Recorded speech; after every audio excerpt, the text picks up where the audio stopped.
Visi gue sih, kalau gue bikin perencanaan rumah, gue harus tahu juga bagaimana perencanaan untuk punya rumah gitu. Bikin gambar rumah tuh gampang. Mewujudkan orang punya rumah yang susah gitu. Meyakinkan dia pasti bisa bikin rumah. Dan alhamdulillah gue mah nggak sedikit yang teman gue yang nggak punya rumah jadi punya rumah. Dan sekarang mereka merasakan kan, iya ya gue bisa juga punya rumah. Bisa. Oh berarti lu kawin gue gara-gara rumah itu. Jangan Dendi Darman Studio, Dendi Dukun Studio.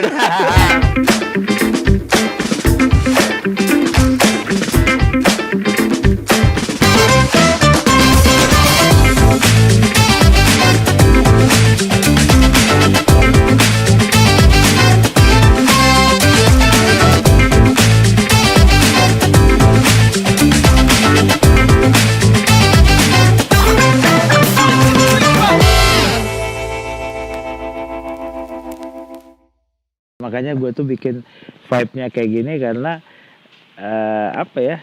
Gue tuh masih nggak bisa mereka tuh harus ketemu gue. Agak berabe sih kalau gue pas mau pergi-pergi gitu. Jadi kayak riuh banget itu. Tapi ada proses kan, suatu saat pasti akan lebih remote. Pokoknya yang udah remote tuh baru manajemennya gitu. Tapi kalau industri perasaannya mah belum. Nggak rela ngelepas atau gimana? Atau kayak nggak yakin atau? Apa gue kayak bukan nggak yakin sih, emang proses gue seperti itu. Jadi kayak merekanya juga kayak butuh terus sama gue gitu. Karena memang kan dari dulu nggak tahu sih, kayak gue yang bikin mereka kayak ya itu salah gue sih, kenapa gue bikin mereka ketergantungan sama gue. Tapi itu berkah atau kutukan menurut Kang Dendi? Sebenarnya sih kebetulan gue masih menganggap ini berkah banget karena gue suka. Kalau nggak ada yang nanya ke gue juga gue bingung kan. Kayak rasa ada yang hilang. Iya. Gitu. Malah gue tuh punya waktu sampai Minggu sebenarnya. Mereka cuma punya waktu sampai Jumat sama gue. Ya gue punya 2 hari gitu. Mana nih, kemana lu semua, nggak nanya-nanya gue apa. Ya ada rasa kehilangan juga ya kalau mereka pas libur gitu ya. Makanya gue punya di hari Sabtu itu punya mainan-mainan lah, kayak gue punya studio seal screen sendiri gitu. Kayak punya toko. Toko sendiri, gue mau pengen punya toko sendiri, toko yang gue Sabtu Minggu tuh kalau gue nggak ada kerjaan gue di situ yang jagain gitu. Jadi kesepian yang tadi ditinggal anak-anak bisa dialihkan ke situ ya. Tadi studio yang tadi ya di grafis tadi. Nah, jadi studio grafis itu karena gue dulu memang kan ceritanya 347 sekarang kan from a place we call home, berarti kayak kembali lagi kayak ke asalnya kita gitu. Gue dulu kan seniman grafis sebenarnya. Oh jadi kembali lagi ke asal muasal. Gue harus balik lagi karena gue udah apa ya, berkarir di industri desain gitu kan udah 25 tahun lebih, hampir 25 tahun lah gitu. Kayaknya gue kayak kangen, kayak pas banget momennya balik lagi gue dulu dari sini asalnya gitu, dari studio grafis terus akhirnya jadi bikin cover EP band-band indie gitu, terus akhirnya dibikin clothing gitu. Banyak sebarannya ya. Iya, dan udah pas bikin clothing jadi industri di situ. Tapi Kang Dendi kan seneng percaya banget dengan sesuatu yang organik ya. Sampai semua menjadi seperti ini, kalau lihat perjalanannya Kang Dendi ngeliat gimana sih? Apa direncanakan dari dulu? Enggak, justru organik itu gue nggak pernah punya rencana, makanya dari dulu tuh nggak punya rencana. Jadi kayak sampai gue sekarang punya baru nih punya manajemen khususnya buat 347, ini juga nggak direncanain dan akhirnya kita ya secara organik akhirnya tahun ini baru 25 tahun kita punya manajemen. Sebelumnya enggak, asal aja. Jadi kayak bekerja dengan perasaan semuanya gitu. Nggak ada hitungannya. Sekarang 25 tahun kedua kayaknya akan mulai dengan hitungan. Karena gue tuh udah kayak gue sendiri mungkin ya, kalau mobil gue tuh udah mobil tua sebenarnya di apa ya, di profesi gue gitu. Jadi kayak ya gue harus tahu diri aja gitu, kayak mobil tua harus banyak sensornya loh. Jadi harus Supaya banyak. kita alert sistemnya Iya, ada karena ya. lu pengen lebih sustain nggak gitu. Oke. Kan masalahnya sekarang gini. Ya kalau kita muda itu, ya kayak kalau lu muda itu energi lu gede banget gitu. Kayak kasarnya gitu. Lu nggak akan pernah sakit-sakit lah gitu. Kayak lu pasti kuat sekuat-kuatnya. Emang baru semua ininya. Kalau udah semakin orang semakin hidup semakin kan banyak yang terpakai gitu. Kayak pikiran apa semua itu kan. Nah, gua tuh harus bisa adaptasi sama tahu diri aja sih. Jadi kayak gua gua dulu ke Batu Karas main surfing, gua nggak punya uang. Gua yakin gua bisa tinggal 2 bulan di sana. Dan Kenapa? benar. Karena gua muda. Kalau orang muda itu bisa semuanya lah gitu. Oke. Dan benar, gua 2 bulan sana, gua hidup sama nelayan. Abis surfing, gua cari makanan di laut. Terus malamnya kita makan apa yang kita dapat. Terus supaya panjang waktunya, karena masih panjang untuk pagi, killing time-nya kita makan mushroom aja supaya cepat pagi, karena kayaknya seru banget malamnya nih kalau makan mushroom kan. Dan itu nggak bayar, lu cari-cari aja di mana gitu. Jadi itu yang terus gue pergi nggak punya duit, gue bisa ikut truk-truk yang pergi ke Pangandaran itu. Jadi gue tuh bisa perjalanannya bisa sampai naik 7 truk pisah-pisah. Jadi Nyambung iya, karena gitu ya. ternyata si ini tuh anjing, dia ternyata cuman 500 meter, cuman sekilo jalannya. Tahu gini gua nggak naik gitu. Gua mungkin lebih beruntung yang belakang. Nah, Jangan disengaja sama truknya, karena Iya, tahu. ditumpangin minggir dia. makanya gue tuh dari dulu tuh percaya yang organik gitu, karena Oke. gua pun secara organik dulu nggak punya uang bisa sampai ke tempat tujuan gua. Tapi ya itu, kalau organik tuh kadang lu beruntung cuman 2 mobil, Kadang sampai nyampe. 7. Kadang sampai puluhan. Terus Oke. kadang lu terlunta-lunta tengah malam nggak. Misalnya gini ya, mobil ini gua naik. Padahal 10 menit kemudian ada mobil lain lewat gitu. Dan gua udah keburu naik di mobil yang itu. Pas gua naik, dia cuma jalan sekilo gitu. Padahal mobil yang 5 menit itu bakal jauh. jalan 30 kilo. Sial banget kan gua. Aduh, ketahu gitu gua naik yang gitu. Tapi nggak ada yang pernah tahu. Tapi menurut gua itu yang gue buat sama proses kreatif gue gitu. Jadi kayak organik itu seru sebenarnya. Tapi hidup tanpa rencana tuh beresiko kan? Beresiko kalau udah tua. Cuman itu aja. Tapi selama muda gue mah penganut tanpa rencana. Oke. Soalnya tanpa rencana itu ceritanya lebih banyak menurut gue. Dan Asik. ceritanya lu nggak bisa tebak. Sekalipun dalam mimpi lu gitu. Oke. Ada Itu yang- kejutan-kejutan Iya gitu ya yang dong. nggak terduga. Emang lu nggak pengen dapat kejutan waktu muda? Karena untuk menyelesaikan masalah, kayak buat gua sih waktu kalau gua muda sih nggak ada masalah, semuanya nggak ada masalah, semuanya itu kejutan menurut gua. Tapi kalau udah tua, gua sih bilang sih, gua kan sekarang udah 50, hampir 50 ya. Jadi gua harus sadar diri bahwa gua harus berencana ke depannya gitu. Karena ya itu tadi, karena mungkin gua kejutan-kejutan yang tadinya menurut gua menyenangkan bisa bikin impact jelek buat gua gitu. Gua lagi sayang diri sendiri aja gitu.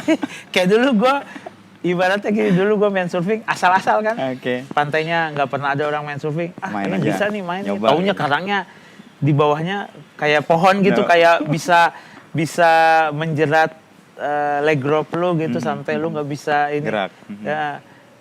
Tapi ya udah, itu pengalaman gitu. Kalau sekarang enggak, gue takut, gue harus tahu ini Hitung. pantainya aman nggak buat gue gitu.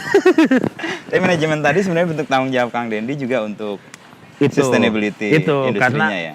Karena menurut gua kayak gini lah, semakin gua juga punya banyak orang yang gua harus, kan sekarang yang gua harus tanggung jawab tuh bukan gua doang. Waktu gua bilang tadi, ketika kita muda ringkas banget kan, kita cuman mobil kecil yang ya bisa jalan kemana-mana gitu. Nah ketika sekarang gua tuh kayak punya bus aja gitu yang di Bawa dalamnya banyak tuh orang. banyak orang gitu. Oke. Banyak tanggung jawab, dan orang itu gue bentuk ketergantungan sama gue. Jadi mereka juga nggak akan bisa gue salahin kalau ada apa-apa. Gue yang salah. Nah itu yang makanya kita, kalau gue nggak mau disalahin, gue harus punya manajemen. Oke. Karena ya kasihan kan, maksud bukan kasihan, lebih ke moral sih, kayak Tanggung jawab ya. Iya, kayak ketidakpastian yang gue bukan berarti harus orang tanggung juga gitu lah. Jadi kayak kalau gue sih udah dari dulu udah terbiasa sama yang tidak pasti. Tapi kan orang lain belum tentu kan. Tapi untuk mendidik atau memberi ruang ke tim supaya punya pengalaman seperti Kang Dendi itu dengan sistem manajemen yang udah pasti itu gimana? Nggak menjerat mereka? Sebenarnya sih tergantung ya. Kan ada dua, ada yang kerja di gue tuh ada divisi kreatif, ada divisi industri gitu. Kalau yang kreatif, iya dia harus banyak belajar dari ketidakpastian yang gue pernah alami gitu. Tapi kalau industrinya kayaknya nggak bisa, karena mereka tuh butuh hal pasti, butuh eksak gitu gitulah. Jadi Kang Dendi memilah jadi satu industri yang kreatif atau industri yang iya benar. Jadi kayak akhirnya mereka bisa jalan bekerja sama gitu. Jadi kayak ibaratnya gini, yang industrinya tidak akan pernah merasa cemburu gitu sama yang kreatifnya. Begitupun kreatifnya juga nggak pernah cemburu. Karena emang air sama minyak gitu. Nggak bisa nyatu menurut gua gitu. Tapi dua-duanya diperlukan dalam lingkungannya. Dalam industri kreatif ini. Gitu. Karena kreativitas tanpa industri juga akan begitu aja menurut gua. Tapi industri tanpa kreatif akan begitu juga, kayak dulu-dulu aja gitu. Ini kayak refleksi pengalaman 25 tahun terus ketemu formula ini kayak Kang Dendi. Iya, pasti. Ya. Kan banyak kritik gini, industri kreatif tuh kreatifnya banyak banget, tapi yang mikirin industrinya lemah. Juga sebaliknya, akhirnya dua-duanya nggak bisa kontribusi. Iya, nggak bisa kontribusi dan kayak muncul teori-teori dari kita yang ini salah, itu salah. Padahal sebenarnya dia harus bergandeng tangan, jabat tangan. Kayak kadang-kadang kan kalau industrinya terlalu vokal juga, ya jadi nggak seru juga kan. Jadi kayak nggak mungkin muncul hal kayak gini. Udah aja balik lagi ke tahun 80 semuanya. Orde baru gitu, kayak gitu. Jadi ya industri aja semuanya gitu, nggak perlu orang-orang kreatif gitu. Ya. Untuk mendapat keseimbangan itu gimana Kang Dendi? Satu kreatif kan sesuatu yang tadi tidak pasti, ada hal-hal yang tak terduga, sementara yang industri bisnis kan sesuatu yang pasti, harus diukur, direncanakan. Kebetulan karena gue tuh untungnya gue udah pernah mengalami yang tidak pasti dulu. Jadi sebenarnya gue dari yang tidak pasti dulu menjadi pasti kan gampang kan. Sebenarnya yang paling susah mah kalau orang yang dari awal udah pasti disuruh jadi nggak pasti gitu. Ya kayak gue ngerapihin lu gampang lah gitu. Dibanding lu yang udah rapi banget orangnya gitu. Terus gue suruh kayaknya gue terlalu rapi deh. Lu harusnya gini-gini, pasti gejolak perlawanan pasti gitu. Tapi kalau kayaknya rapi bersih buat lu lebih baik gitu. Kayaknya lu ya udah tinggal begitu kan gampang gitu. Kayak gitu. Tapi kalau untuk menuju untuk rapi itu agak susah gitu. Pasti perlawanan karena kayak nggak biasa. Gue udah biasa gini gitu. Kalau di industri yang Kang Dendi sekarang tekuni dan sekarang mulai ada manajemen, Indonesia kan lagi booming banget nih. Lokal brand, lalu keinginan anak-anak muda juga untuk punya produk yang membanggakan. Kalau lihat perjalanan Kang Dendi 25 tahun lalu sekarang begitu masif dan banyak yang keren sih. Kang Dendi lihat gimana? Iya sebenarnya sih kalau ya gue mah bilang gue tuh memulai ini ada di mungkin bisa dibilang kan kalau sekarang tuh kayak generasi milenial gitu kan. Kalau gue sih, kalau gue lihat dari umurnya, gue sebenarnya bukan di umur itu gitu. Sebenarnya gue tuh gerbangnya milenial sebenarnya. Iya kan, karena ya kayak mungkin kayak lu gitu, umuran kita tuh sebenarnya gerbangnya gitu. Karena infrastrukturnya mungkin sedikitnya kita ada loh di situ gitu. Makanya sekarang semakin pas semuanya informasi cepat, jadi masif. Gue sih termaksud yang menikmati itu gitu. Ya karena gue pernah tahu ya, gue pernah tahu infrastrukturnya nggak ada gitu, internet nggak ada, segala macam nggak ada, Iya, di komunikasi era-era susah. 90-an Iya awal. di situ. Kalau sekarang kan ibaratnya gini contohnya, lo ada gagasan, gue pengen bikin clothing kayak lo, gampang banget sekarang. Lo tinggal searching semuanya gitu, bikin ini Sumber di sini, dayanya ada bikin semua, ini, semuanya ya. udah ada dan udah siap dengan hal-hal yang berangkat dari kecil gitu. Karena kita dulu mengajarkan ibaratnya vendor apa semua, lu jangan ini sama yang kecil gitu. Ya ibaratnya bisa gue bilang sih, ketika gue mulai, ya kita dipandang sebelah mata juga kan sama pabrik-pabrik gede. Apaan sih lu cuma bikin segini? Udah tunggu di luar aja lah gitu. Akhirnya kita bikin sendiri dan akhirnya ketika kita udah agak besar, udah ada di permukaan, mereka udah mulai ngelihat dan mulai cair lah sama kita gitu. Gua sih tidak pernah kayak sakit hati gitu ya. Cuman memang kita belum saatnya waktu itu. Untuk jadi masuk. Lu jangan salahin mereka. Mereka industri gitu. Belum kalian apa dulu, makanya mereka nggak bantu lu dari awal. Ya karena memang gue sih merasa nggak terbantu ya sama industri-industri besar dari awal dulu ya. Gue akhirnya balik lagi ke rumah sendiri, bikin semuanya. Apa yang mereka lakukan, gue urut dari awal gitu, bahwa caranya bikin baju tuh seperti ini gitu. Cuman dia punya pegawainya beda, mestinya beda. Ini gue harus jadi semuanya dari awal sampai. Makanya nggak banyak juga jumlahnya. Gue dulu cuman bikin misalnya t-shirt gitu, gue cuman bikin satu, pas salah, aduh bahannya kan nggak ada lagi, gue cuci lagi. Pakai lagi. Cuci lagi itu gue pakai. Terus kadang-kadang sok-sokan bikin yang lebih banyak warnanya gitu, capek sendiri gitu kan, baru bikin 2, udah kita bilang orang masih ada nggak yang ini, udah sold kan cuma 2. Dan ya itu yang sangat, dan akhirnya sampai sekarang kenapa 347 suka cuman pakai satu warna gitu ya, karena ke bawah-bawah akhirnya kita terdidik untuk bikin desain yang efisien, efektif gitu. Jadi kayak satu warna bagaimana bisa sampein pesannya, sampein mungkin kan pesannya gue bikin kaos sama teman-teman gue juga dulu sebatas komposisi gitu. Karena kita cuma belajar komposisi di sekolah gitu. Jadi menurut gue kaos belum jauh lah, kita belum ada pesan untuk apa-apa gitu. Cuman sebatas komposisi aja, kayak orang pakai tuh komposisinya enak. Pas, ya. Gitu, terus torsonya torso orang Indonesia gitu kan. Sebatas itu aja sampai sekarang. Makanya komposisi pun kita cuman ya kayak lu lihat aja kalau 347 komposisinya cuman mungkin kalau industri lihat gampang banget ya mau bikin. Emang iya, karena gue dulu yang bikin sendiri. Lu jangan pikir-pikir yang susah-susah. Gue nggak bisa bikin yang susah. Jadi generasi inilah kalau di band yang 3 chord aja gitu. Tapi malah optimal kan. Iya. Tapi di tengah keterbatasan itu kan justru kreativitas di challenge kan. Pasti, dan gue sih suka banget sama kreativitas yang muncul dari keterbatasan gitu. Karena gue memang generasi itu kayak gue pengen bikin ini tapi gue cuman bisa ini, ya udah jalan aja. Kayak gue pengen bikin sesuatu, bikin ini, semuanya tuh keterbatasan gitu. Karena menurut gue gue mungkin bisa dibilang gue pengen jadi dari dulu pengen jadi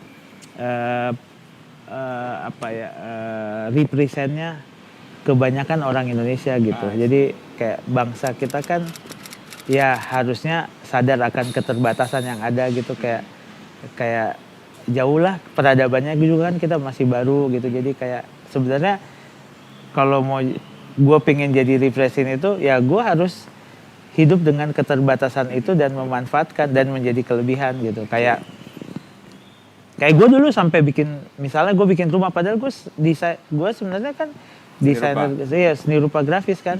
Karena keterbatasan gue, tapi gue pengen akhirnya gue berteman dulu sama arsitek, sama akhirnya mereka jadi dekat, jadi ada di studio gue gitu.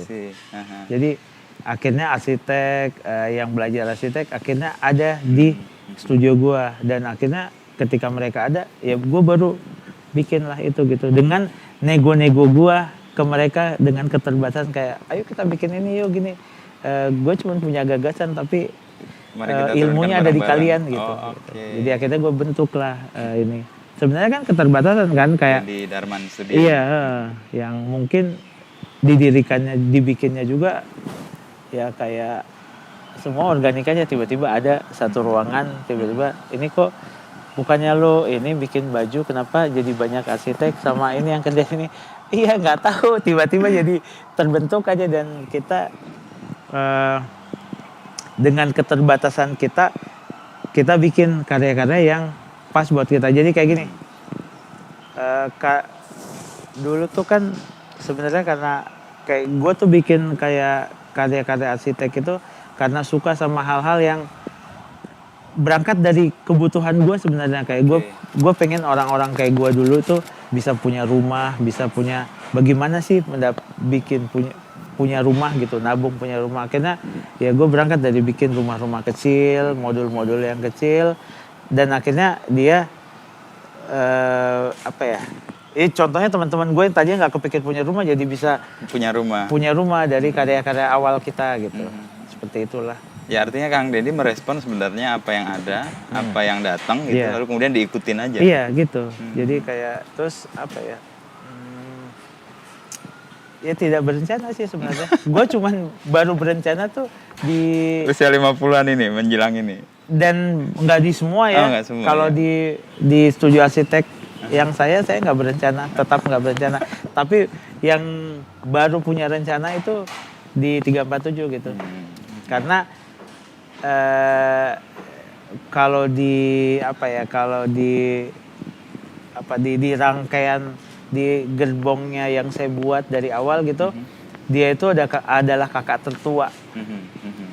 Ya interior studio desain, studio arsitek itu adiknya gitu. Jadi itu kakak tertua yang harus sudah berencana menurut gue. Karena menurut gue dia udah harusnya punya rencana sendiri. Nggak eksploratif lagi gitu ya. Iya.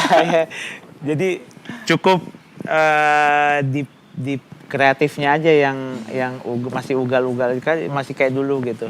Tapi kalau di industrinya kayaknya nggak boleh karena udah banyak orang yang kerja gitu. Iya. Ada 100-an ya kira-kira? Iya mungkin segitu. Kalau Kang Dendi kan ada 2 nih sekarang. Uncle, 347 sama interior design untuk ya Dendi Darman Studio. Ini kayak merge dari pokok studi awal waktu kuliah ya? Iya juga sih. Iya, sebenarnya ini nggak rencana, tapi pas gue lihat-lihat lagi, oh ini ada urutannya, ada benang merahnya. Gue dulu kan punya sekolah 2 kan. Di ITB, Seni Rupa, terus di Tenas, interior. Itu juga gara-gara gue tuh mau dapat untung dari orang tua gue waktu itu, karena kan di Tenas tuh mahal banget kan. Waktu itu mahal duit kuliahnya. Terus gue pindah ke ITB nggak bilang-bilang. Lumayan. Pertama sebenarnya Tenas. Gue sebenarnya Tenas. Terus gue pindah karena gue mau punya dapat untung dari uang kuliah supaya bisa gue main surfing. Waktu itu karena pikiran gue harus surfing, harus punya papan gitu. Tapi gue nggak ada budget dari orang tua hal-hal kayak gitu, kayak ngapain lu begitu? Kan gue suruh lu sekolah gitu. Ya udah oke. Tapi gue atur-atur gitu bagaimana caranya sekolah gue bisa bisa siasat loh ya. Siasat. Jadi akhirnya gue pindah sekolah lah. Tapi ternyata pas pindah sekolah kayak sebenarnya gue tuh di interior juga suka gitu, gue suka. Tapi akhirnya gue terpaksa meninggalkan cuman gara-gara uang kan waktu itu. Sempat coba-coba 2 karena ITB kan nggak bayar waktu itu. Iya. Gratis kan. Jadi tapi ternyata gue lebih memilih, sebenarnya gue plus itu waktu itu harusnya bisa 2, cuman gue memilih untungnya kurang tadi. Buat surfing yang tadi. Malah gue waktunya habis banget kan, harus dua sekolah yang gue jalanin gitu. Akhirnya gue pikir udahlah, gue ini aja pilih salah satu aja supaya apa yang gue cita-citakan dapat. Tapi Tenasnya kelar tapi kan? Enggak. Selesai. Nah, gue kelarnya di sini, makanya gue tuh pas bikin studio Dendi Darman Studio, menurut gue penyelesaian kuliah di Tenan. Karena ini tuh udah hampir 10 tahun, udah hampir 7 tahun lah, mungkin 7 tahun. si studio ini menurut gua lebih dari kuliah ya. Terus gua udah bikin sampai ratusan rumah gitu dengan tim gua gitu. Kan sebenarnya diskusi tiap hari gua sama mereka itu adalah ya itu Kuliah sekolah itu gua. ya, ruang kuliah baru lah. Jadi sebenarnya ada hubungannya gitu. Tapi berangkatnya aja beda gitu. Jadi gue tuh berangkat ibaratnya gue survive dari hidup gue tuh untuk bisa cari duit apa gitu ya dari studio grafis. Makanya gue sekarang ketika alhamdulillah gue udah bisa punya ini ya apa namanya kayak bisa punya energi untuk gue mau bikin studio lagi untuk hal-hal yang dulu gue suka gitu. Makanya gue bikin sekarang studio grafis lagi gitu. Masih sendiri tapi gue pengennya sih bisa diakses nanti sama teman-teman yang suka gitu. Makanya di samping studionya ini gue bikin kamarnya. Tuh ada kamarnya. Jadi di kamarnya itu nanti karena banyak teman-teman gue misalnya dari manapun gitu yang pengen jadi, gue sih kebayangnya nanti studio ini berguna gitu bisa. Kan gue cuma pakai hari Sabtu. Oh iya, yang Senin sampai Jumat bisa orang lain. Kan hari Minggu tuh gue sama keluarga udah pasti gitu. Hari Sabtu studio ini gue cuma pakai. Berarti hari-hari selainnya mubazir kan. Gue pengen buka sih buat siapa yang mau belajar di Bandung khususnya dari manapun dia bisa tanya ke gue gitu. Kalau gue bisa pakai nggak studio lo? Bisa. Sama kamarnya lu pakai aja. Asal lu bayar AC-nya. Seru ya. Iya gitu. Jadi ya mudah-mudahan karena gue biasanya juga kan studio kita tuh ada apa ya dari luar negeri biasanya apa ya namanya tuh kalau dia itu kayak 3 bulan di kita gitu biasanya residensi jadi biasanya kita ada residensi di sebelum pandemi sih. Residensi biasanya dari Melbourne, dari Singapura, kalau dari Kuala Lumpur gitu, dari KL. Jadi mereka yang banyak residensi untuk studio arsitek gitu.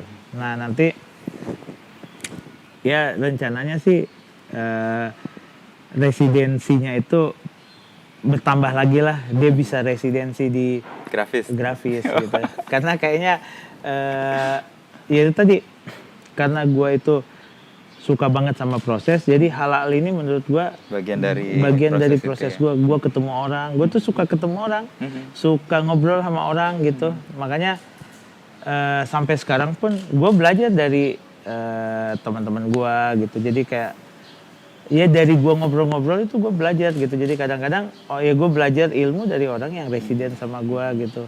Misalnya dia kan apalagi kalau dari luar negeri kan budaya mereka beda kan, budaya etos kerjanya segala macam ya caranya mereka menyelesaikan masalah beda-beda kan. Jadi gue belajar dari mereka sudut pandang lain lah. Dan makanya apa ya kenapa gue proses itu gue suka karena masuknya orang ke gue juga menurut gue itu proses gitu. Gue nggak pernah sampai sekarang tuh nggak. Tapi 347 udah mulai ya, udah perekrutan itu secara perekrutan pegawai itu normal itu baru di 347 gitu. Kalau di studio yang saya enggak, cuman bisa aja gua ketemu dia ayo ikut lagi parkirin mobil gua gitu atau gua ketemu di mana lagi beli kertas gitu, ngobrol-ngobrol cuman 3 kalimat, anjing nih orang dapat kena nih. Udah lu main yuk sama gua gitu. Bikin yuk sama gua gitu. Itu jadi, feeling banget ya Mas. Dan punya kayak ya gue bilang tadi biasanya cuma butuh 3 kali gue bertanya gitu gue tahu nih orang kena nih sama gue nih bisa lama nih sama gue bisa membuat sesuatu nih sama dia gitu. Itu feeling itu terasa atau terasa. Gue mah dari dulu kan percaya banget sama hal-hal yang perasaan. Makanya gue tuh dari dulu industri gue tuh industri perasaan gitu. Tapi banyak bapernya nggak? Sangat. Itu kekurangan gue. Gue untuk memutuskan sesuatu sama orang itu susah banget. Kadang-kadang mahal biayanya gitu. Tapi itu mahal waktunya gitu kayak panjang banget baru Padahal gue sebenarnya harus terus terang aja. Kayaknya kita udahan deh gitu. Itu tercermin juga berhala yang disimpan Kang Dendi Oh kayaknya. udah Oh, apalagi kayaknya itu. bagian Kayak yang sayang nggak banget dilepas. itu.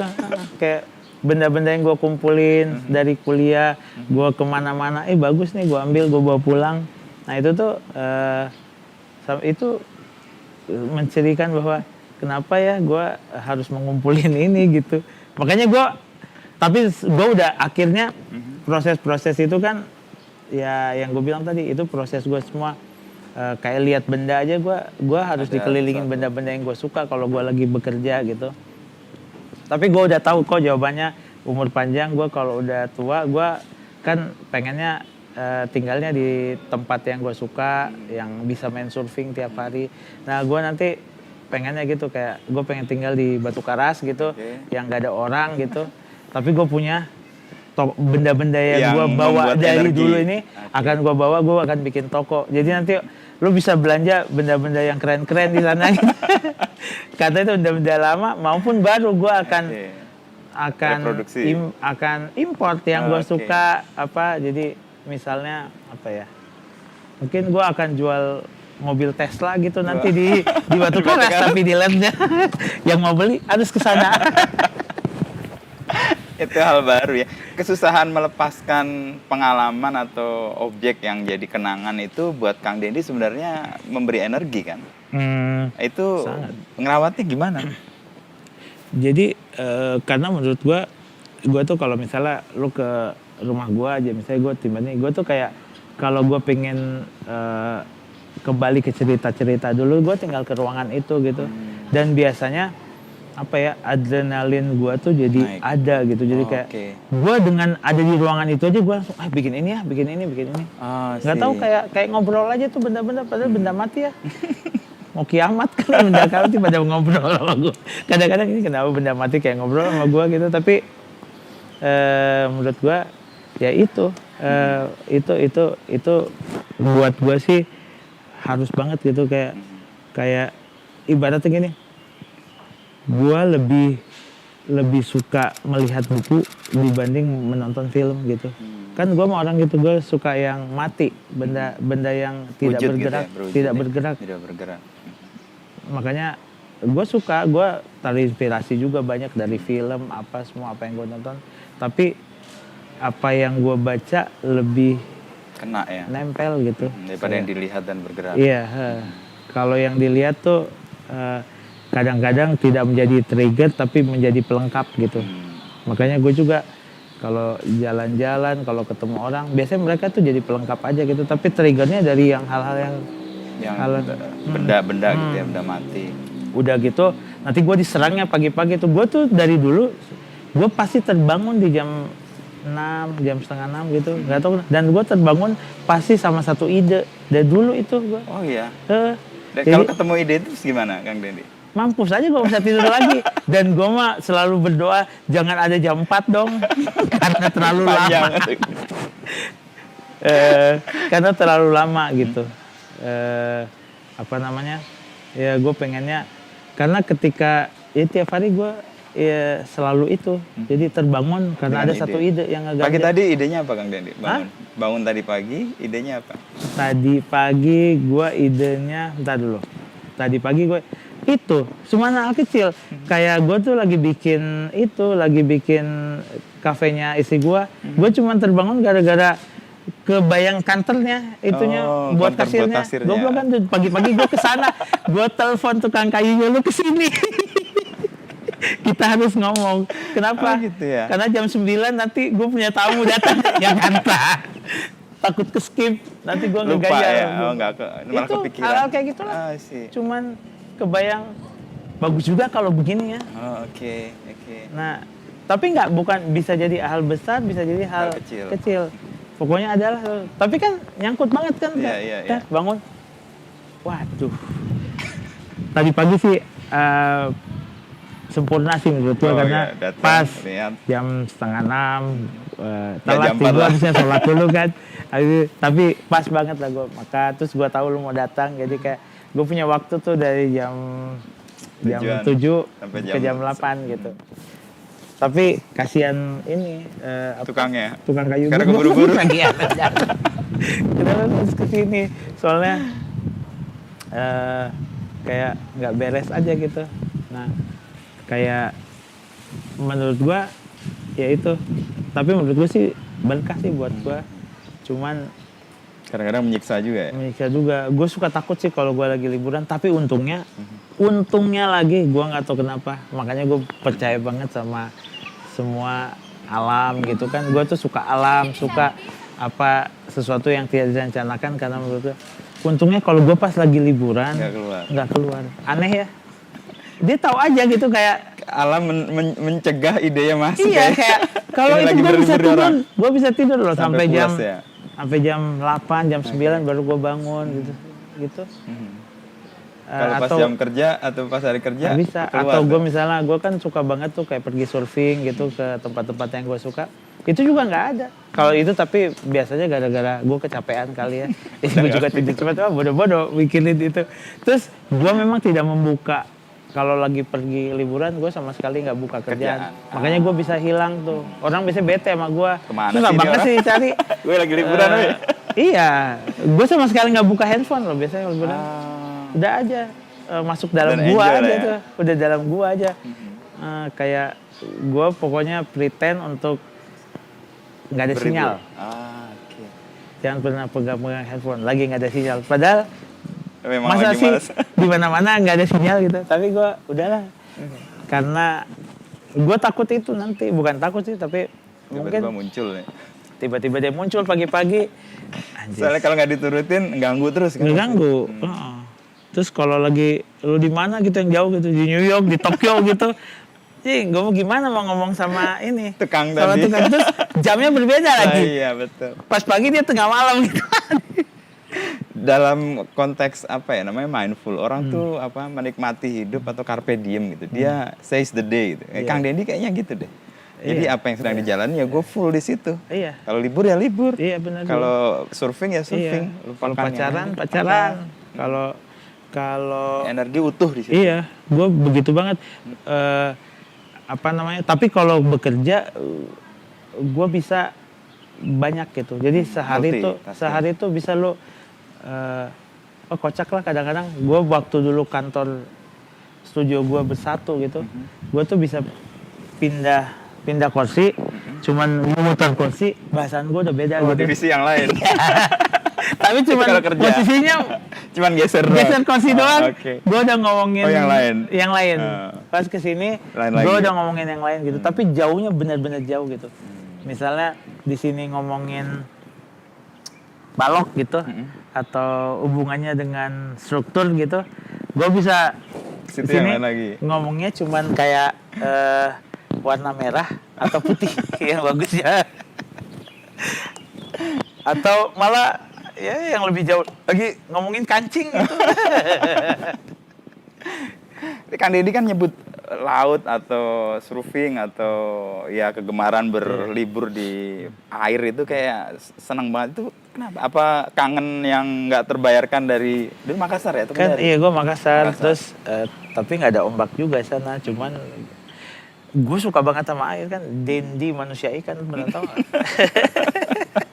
Jadi air tuh nggak tahu gue tuh bisa nggak tahu lo percaya apa nggak percaya kan gue kadang-kadang kenapa ya gue nggak pernah alhamdulillah gue setiap ke laut gue nggak pernah sakit nggak pernah meriang padahal gue bisa sebulan di sana umur gue segini gue tuh bisa seminggu di pantai nggak pernah punya pakai baju gue cuma pakai celana pendek karena gue gerah kan kayak di sana. Gue nggak pakai baju sampai tidur malam terus celana yang gue pakai surfing basah kering di badan gue itu tuh bisa sampai 4 hari sampai gue nggak bawa baju gitu dan nggak ada masalah dan nggak ada masalah sama apa-apa gue bisa tidur di mana aja kadang-kadang gue bisa tidur di bawah pohon gitu nggak tahu sih kayak gue tuh sama kalau lihat terus gue tuh bisa surfing ya, bangun pagi subuh gitu, abis sholat subuh gue udah main gitu. Jalan. Kadang-kadang kalau gue bawa keluarga kan istri, lu sadar nggak, lu tuh nggak naik-naik dari air, coba naik cuman makan terus turun lagi. Nanti pas udah gelap, udah nggak bisa dilihat lautnya, baru buat muncul dari laut itu dari kegelapan, dari kayak monster air gitu. Itu dari ke laut. Nggak tahu kayak kayak gue bisa tahan aja gitu. Makanya gue kan bilang, gue bilang sama istri gue harusnya umur panjang, masa tua gue di sini aja deh, di sini gue bisa surfing, bisa. Tapi gue masih pengen punya toko gitu, karena gue masih butuh ketemu orang gitu. Dan gue mah punya keyakinan toko gue nanti jauh banget, tapi orang-orang jauh-jauh datang buat toko itu. Persis itu nanti, sih, terbukti sih. Nanti jauh-jauh, kenapa? Karena interest. Mudah-mudahan, karena gue lihat ya, orang kalau interest, gue pun kalau interest sama sesuatu pasti gue kejar. Dan menurut gue, yang gue interest, kayaknya banyak juga yang orang interest sama dengan gue. Dan rata-rata itu pasti yang gue interest. Misalnya gue suka sesuatu, lu suka sesuatu sama dengan gue. Rata-rata sesuatu itu tuh orang-orang yang interest akan ketemu dan jadi apa ya namanya?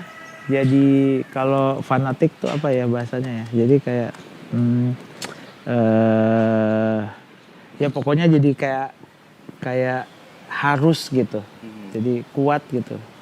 Hardliner lah ya, orang yang membela mati-matian lah untuk itu. Pergi ke sana untuk itu. Karena gue juga gitu. Gue tuh bisa bertengkar sama istri gue, sama kalau gue pergi ke mana lah, ke misalnya ke suatu tempat gitu. Ya lo interest banget gitu. Gue interest banget, gue harus ke sana. Pas ke sana, ini yang lu suka, ini doang. Iya, tapi gue masih suka, gue bilang gitu. Susah jelasinnya juga kadang-kadang ya. Gitu. Gue harus ke sana gitu. Ya kadang-kadang kan jadi ribet kan, kayak misalnya gue pergi ke mana gitu, misalnya kayak ke suatu negara gitu, gue tuh harus ke sini. Pas lihat ini jauh loh, ini bisa sejam, tapi gue harus ke sana gitu. Pas ke sana gini doang, terus kecil gitu tempatnya, ini terus ya udahlah.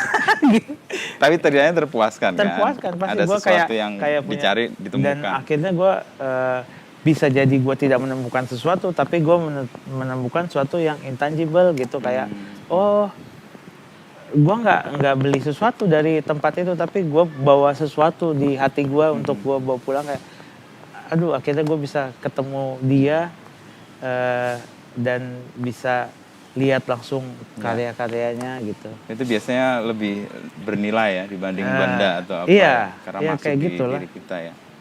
Kadang-kadang gue cuman ya gitu, kayak cuman melihat kue pengantin yang keren ya kuenya gitu, tapi gue nggak bisa makan. Karena banyak hal, mungkin gue nggak sanggup beli, nggak sanggup apa, tapi paling tidak gue pernah ke sana gitu. Nah dari sana pasti gue bawa sesuatu gitu ya. Kalau itu ternyata rezeki gue, possible untuk gue bawa pulang ya. Tapi kalau nggak, gue juga nggak pernah kecewa, nggak pernah maksain. Tapi yang penting gue pernah ke sana, pernah lihat dari dekat, pernah cium baunya, pernah ini udah ya kayak gitu-gitulah. Kalau dalam perjalanan Kang Dendi kan awal-awal tuh nggak banyak direncanakan ya, lalu proses aja pokoknya, ketemu orang, dapat energi. Pernah nggak suatu saat kemudian buntu gitu? Jadi apa yang diserahkan kepada ketidakpastian itu ternyata bikin kacau balau tuh? Sebenarnya sih apa ya, kacau balunya juga dibuat sama gua sih. Jadi kayak gua nggak pernah kacau balonya cuma nyusahin gue, tapi sebenarnya gitu tadi. Kalau kacau balonya itu gue yang buat, biasanya gue akan toleransi sama gue gitu, karena ini bagian yang dari... bisa memaafkan gue cuma gue sendiri. jadi gue kalau bikin gara-gara, gue pastikan yang bikinnya gue nggak. Kalau gue aman lah gitu. Gue akan maafkan dia. Tapi kalau yang lain pasti gue kecewa. Ya gue cari yang toleransinya paling tinggi lah. Jadi ya itu tadi, obatnya ya siapa yang menentukan gue, ya udah gak apa-apa. Kalau studio ini Kang Dendi, yang Uncle kan udah di manage oleh sebuah organisasi atau industri lah. Ini kan sedang bertumbuh nih. Ketemu ini dan kemudian Kang Dendi nekuni ini kan tadi juga kayak jalan aja kan ya. Ini situasi ini sekarang dikurung di rumah semua, jadi ngurusin rumah nih jadinya. Kedepan Kang Dendi ngelihat ini apa? Sebagai apa? Sebenarnya sih kedepannya yang pasti sih gue pengennya sih ini bisa, kalau di 347 kan nggak bisa jadi legacy untuk keluarga gue gitu, untuk anak-anak. Kenapa? karena waktu kita berangkatnya nggak berencana, gue berangkatnya banyak orang, terus menjadi sedikit orang. Dari banyak tuh berangkatnya banyak, terus akhirnya ada yang memutuskan sekolah lagi, apalagi akhirnya menyedikit, ada yang pindah profesi. Akhirnya kita sekarang tinggal berapa orang gitu. Nah, dan menurut gue itu nggak bisa 347 itu nggak bisa jadi legacy karena apa ya, itu cerita gue aja mah partner gue gitu. Karena banyak yang terlibat di situ. Iya, cerita aja. Jadi kayak makanya kita akhirnya bekerja di 25 tahun kita akhirnya menjadi berencana dengan bekerja sama dengan satu institusi gitu. Institusi manajemen gitu yang mainin kita, yang ibaratnya menjaga bisnisnya lah ya. Bisnisnya gitu. Nah, ya itu tadi sih, jadi kayak mungkin dia jadi bukan legacy tapi jadi sesuatu yang kantoran banget gitu ya, ini banget gitu. Yang tadi jadi kayak terukur gitu. Jadi perusahaan lah itu. Perusahaan. Nah, kalau yang ini sih mungkin gue pengennya anak gue juga bisa belajar di sini gitu nanti. Iya, kebetulan anak gue juga interestnya sama ke sana gitu.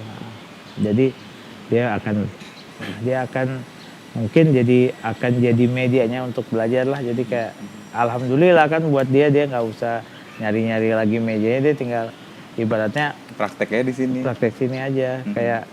Kayak mudah-mudahan dia pas nanti besar dia melihat di garasi mobil ini tuh kayak mobil balap yang disimpan sama gua. tinggal balap. Ini mobil balap nih, tinggal lu balap gitu. Oke.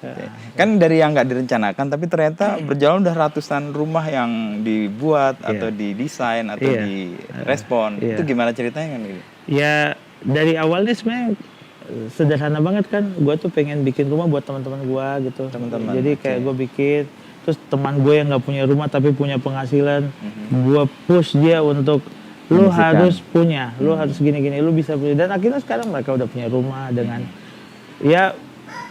punya rumah kalau dia nggak mulai-mulai. Jadi gue tuh menggabungkan dulu antara arsitek dengan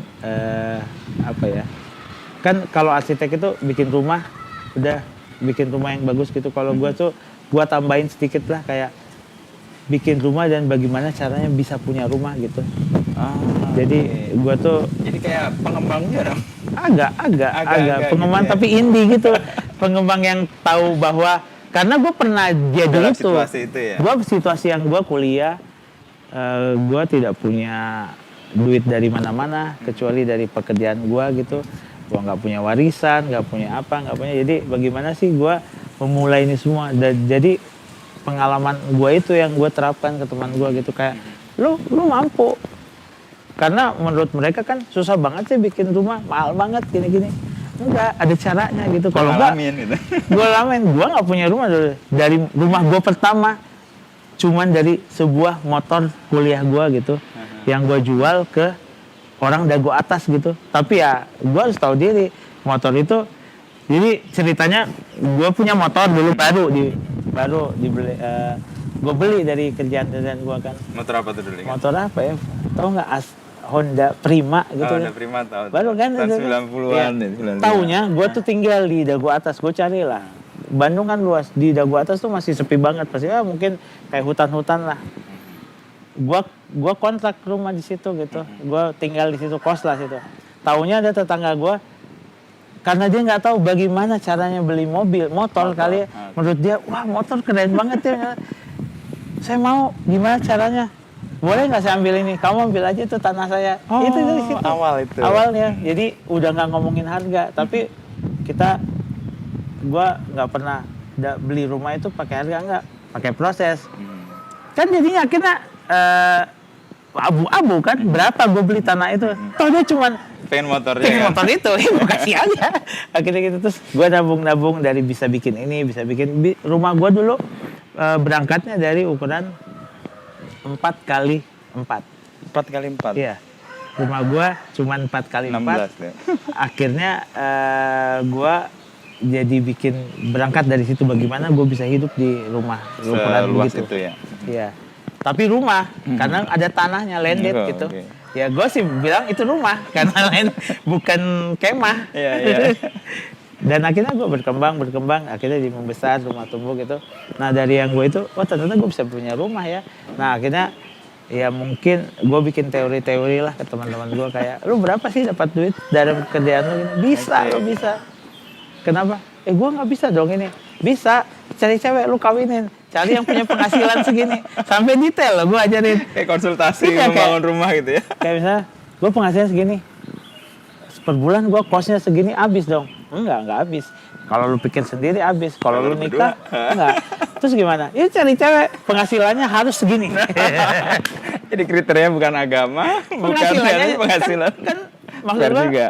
kan ini lu apa, intinya sekarang masalah hidup lu pengen punya rumah, Iya, nah iya. nggak ada jalan lain. Itu harus connected Iya, semuanya iya, gitu. iya. Jadi gue sampai mengajarkan itu, mungkin gue suka dibilang dukun sama teman gue. kayak dukun. Kenapa lu kayak dukun? Ya gue soalnya menurut gue ya yang gue visi gue sih, kalau gue bikin perencanaan rumah, gue harus tahu juga bagaimana perencanaan untuk punya rumah gitu.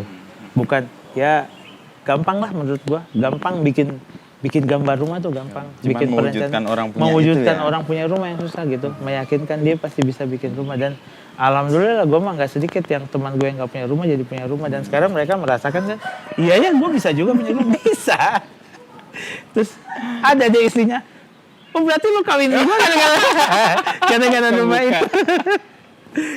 Jadi jangan Dendi Darman Studio, Dendi Dukun Studio. Dan nanti, oh makanya itu, lo lihat kalau lihat logonya DDS itu sangat tidak arsitek banget. Iya. Dia kayak itu dari logonya The Cramps kan. Iya, kayak Iya kayak apa ya, Meleleh kayak gitu ya. meleleh kayak tablet hantu gitu kan. tablet masuk di goib situ gitu kan. kali ya. Masuk di situ. Tahu nggak itu kenapa kita bikin kayak gitu? Sebenarnya si logo itu aja banyak gitu yang mungkin yang dia interest sama Dedes sampai kenapa sih logonya gini, sayang banget gini padahal gue suka karyanya. Ya, logonya nggak mencerminkan, kayak orang nggak bisa desain gitu. Terus Jawabannya apa? Berarti enggak, gue memang dari dulu bikin itu karena cita-cita gue DDS ini bisa besar, bukan iseng-iseng gitu. Jadi bisa jadi besar, jadi firm besar yang bisa ibaratnya nanti akan pameran di bienal dunia gitu. Iya. Nah bayangkan, yang gue bayangkan adalah kalau gue bikin logo biasa, nanti dia akan flat. Gue tuh pengennya kalau dia nanti masuk bienal dunia, Stunning gitu. stunning, dan akan yang buat posternya itu kan pasti bule-bule kan dari firm gede, Besar, ya. grafis apa, studio grafis terkenal kan kalau bienal. Pasti dia bete gitu. Pas ini memang harus dimasukin logo ini. Pasti itu dirapatin sama mereka nanti Jadi kayak. pembicaraan Jadi malah. kayak misalnya mereka ada grup gitu di Berlin gitu misalnya, studio apa yang bikin gitu kan. Apalah mungkin Bauhaus atau apa. Bauhaus gitu. Pas mereka masukin ini DDS. nanti. Hah? Bisa dirapatin itu menurut gua. Ini harus masuk ya. Kenapa? Kayaknya poster kita jelek ini. Keluar dari pakem gitu ya. Itu yang gue mau gitu karena Tapi malah jadi percakapan kan? cita-cita gue harus besar. Gue nggak boleh bikin studio ini cuman gitu-gitu aja gitu. Oke. Dia harus besar, dia harus ikutan bienal dengan visi-visinya gitu. Nah kalau dia udah ikutan gitu kan, nah jadi apa ya? Jadi ngeganggu aja gitu. Karena gue tuh dulu suka banget. Bukannya gue so tahu ya, cuman gue tuh dari dulu gue tuh pekerja grafis gitu, jadi gue tuh taunya kesalnya kalau Ada desain. ada kita lagi ngedesain terus tiba-tiba ada yang Aneh itu. ini tuh nggak masuk gitu. Nah menurut gue akan gue challenge loh semua gitu firm yang terkenal. Itu cita-cita gue. Mudah-mudahan kita akhirnya nyampe si logo itu ke firm terkenal dan akhirnya jadi bete buat mereka kayak gua menemukan logo-logo pemerintahan kadang-kadang. Pas disuruh bikin apa Duh, ini Logonya logonya kayak kok begini. kok ini bisa nggak sih warnanya jangan 10 gitu, diwarnain aja lebih enak ya. Padahal sebenarnya gue cuma pengen jadi abu-abu gitu. Jadi kan kalau logo bagus ya udah bagus lah, logo yang udah bagus pasti nggak masalah gitu. Ini pasti ada masalah nih nanti. Ya mudah-mudahan ya, lu doain gue mudah-mudahan itu akan jadi masalah gitu di poster-poster bienal. Tapi garapannya sekarang kemana aja, Kang Deddy?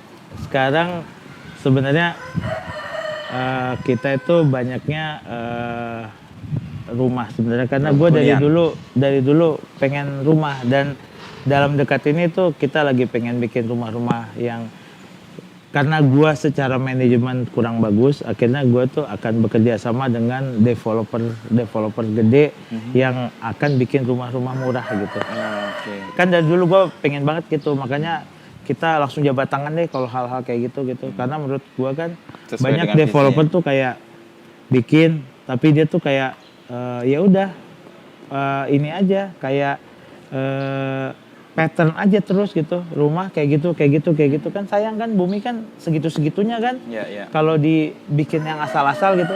Makanya kita sekarang lagi masuk nih ke developer yang yang medium gitu, tapi kita lagi present bener-beneran ke mereka kayak nggak akan mahal bayar kita gitu, dan mudah-mudahan duit lo lancar kok gitu.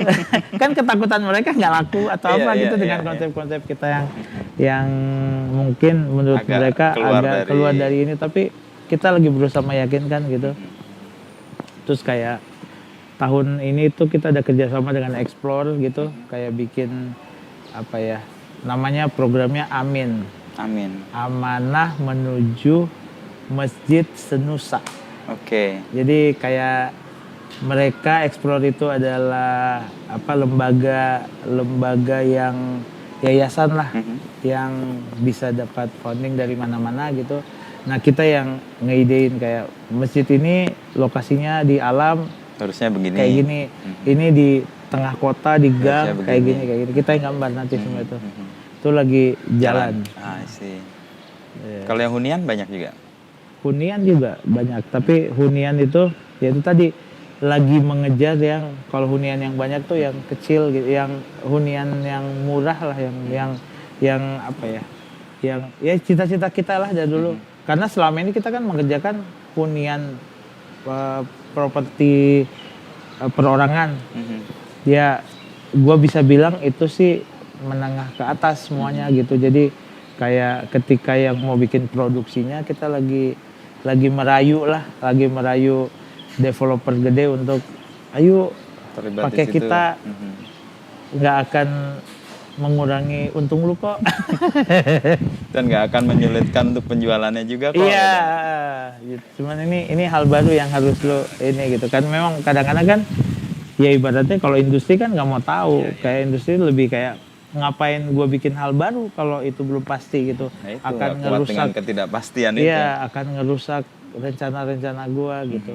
Tapi ya gue sampai pendekatan dulu, gue main sama bosnya, gue main dulu, gue ketawa-ketawa dulu sama bosnya, liburan dulu sama bosnya. Dulu gitu ya. Sesudah itu semua dia udah deket sama gue, baru gue bilang kita bikin ini yuk. Dia nggak enak kan nolaknya.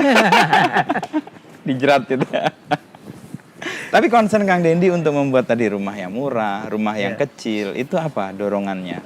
Selain karena bumi tadi. Karena gue tuh pengen pengalaman gue tuh kayak gini. Pengalaman gue masih punya teman loh yang belum punya rumah, yang nggak punya rumah, padahal dia punya penghasilan. Teman kuliah atau teman sebaya? Teman sebaya, padahal dia punya penghasilan yang menurut gue cukup, cuman dia nggak tahu caranya aja. Kayak menganggap ini hal besar yang susah gitu. Kan macam-macam kan, kayak lo pengen punya rumah, lo mulai beradaptasi dengan bagaimana gue punya rumah tuh harus bagaimana sih, apa ya, toleransi juga perlu kan. Misalnya duit gue segini, ya udahlah, lo harus toleransi, lo harus jauh gitu, lo harus enak-enakin tuh, cari daerah yang jauh tapi lo harus punya tapi jauh. Bagaimana lo hidup dengan yang di jauh ini, bagaimana bisa lo enak hidup yang jauh. Ya nggak bisa kan kalau lo nggak mau toleransi gitu. Kayak budget segini tapi lu pengennya Pokoknya semua dapat. Ya. semua dapat nggak bisa atau Iya. malah iya nanti jauh dong teman-teman. Iya gimana gitu. Itu namanya itu salah satu proses Toleransi, gitu. ya. Kan ada ya kalau kita punya budget yang lebih mah nggak usah ditanya lah lu mau kemana-mana juga. Tinggal Seperti ibaratnya lu SMP nem lu tinggi gitu zaman dulu gitu. Mau ambil Ya A1, lu mau A2. kemana aja. Lu mau Dapet sekolah terbaik di Kota ya, nggak kota di salah. mana yang terbaik, lu pasti Dapet. karpet merah gitu. Tapi kan kenyataannya kalau nem lu rendah gitu. Ya, tapi lu pengen tetap Keren gitu. keren tetap. gitu. Ya, akal-akalin lah gitu. Nah, concern itu yang Kang Dendi munculkan ya terkait dengan rumah murah karena dan bukan membuka. Gue lebih kayak bukan membuat nantinya gitu. Sekarang kita kan lagi membuat rumah, tapi kedepannya bagaimana memiliki rumah gitu. Ya sekarang sih masih masih mulut ke mulut aja kayak ketemu orang akhirnya gue bisa meyakinkan lu bisa bikin gini-gini, lu bisa gini-gini. Oh ya gitu ya. Tadi kan banyak, cuman kesananya enaknya sih kayak lebih orang tuh nggak perlu dijelasin, dia baru lihat juga udah jelas. Oh gini caranya punya rumah gitu. Nah, itu. Makanya ya itu tadi sih ya sebenarnya sih concern gua mah karena gua ada latar belakangnya desain seni gitu dan menurut gua seni sama desain itu jabat Deket tangan ya? banget gitu. Terus gua kan gua sebenarnya seniman tapi gua tuh seniman yang agak berkhianat ke desain kan. Jadi gua tuh kalau desain tuh gua pasti cita-citanya membuat hidup lebih baik gitu ya, kan. solusi lah, memberi Solusi. Kalau seni kan ada, kalau gua ya menganggap seni itu kayak apa ya? Kayak seni itu bisa dibilang jadi kayak ininya budaya gitu kayak kayak lu foto budaya gitu kayak oh ini tuh kenapa terjadi jadi kayak apa cerminan budaya gitu kan. Bisa jadi potret dari budaya gitu. Makanya kalau jadi dia lebih apa ya bisa dibilang lebih jujur ya. Jadi kayak harusnya seni itu lebih jujur. Nah outputnya kan bisa jadi hiburan, bisa jadi apa ya bisa jadi media untuk ekspresi ketidakpuasan apa segala macam gitu kan. Kalau desain kan lebih kayak bagaimana untuk hidup lebih baik gitu kan. Seperti itu kan. Jadi kayak dua bertangan tapi sama Dendi bisa menyatukan deh, berdekatan ya. Ya makanya gue sebenarnya gue cuman belajar dari ilmu seni gitu yang gue belajar cuman berpikir lateral aja gitu. Oke. Itu Dari doang. seninya itu. Dari seninya. Padahal gue aplikasiin ke sebenarnya Banyak soal. kerjaan gue banyak hubungannya dengan desain. Jadi gimana ya orang seni yang belajar seni tapi berkhianat jadi desainer. Jadi makanya disebut berkhianat. Iya. Tapi nggak apa-apa, gue yang penting masih punya teman seniman banyak. Dan masih ada dalam lingkungannya. Iya. Karena itu tadi gue bilang seni sama desain tuh ya sebenarnya iya adik kandung lah. Kalau Kadang-kadang berantem juga kan namanya adik kandung kan sering. iya pasti karena kalau desain hubungannya dengan hidup gitu, dengan hidup yang lebih baik gitu. Kalau seni dengan bagaimana meng-capture itu hidup gitu. Jadi kayak orang dari karya seni bisa tahu ini tuh Sedang ada apa yang terjadi di dunia, di budaya global tuh ada apa gitu dengan melihat seni. Kayak abstraksi atas kebudayaan gitu iya. ya, menarik ke situ. Jadi potret. Jadi kayak dia meng-capture sejarah apa semua kan. Tapi kalau desain kan enggak kan, desain kan proses orang hidup lebih baik kan desain itu.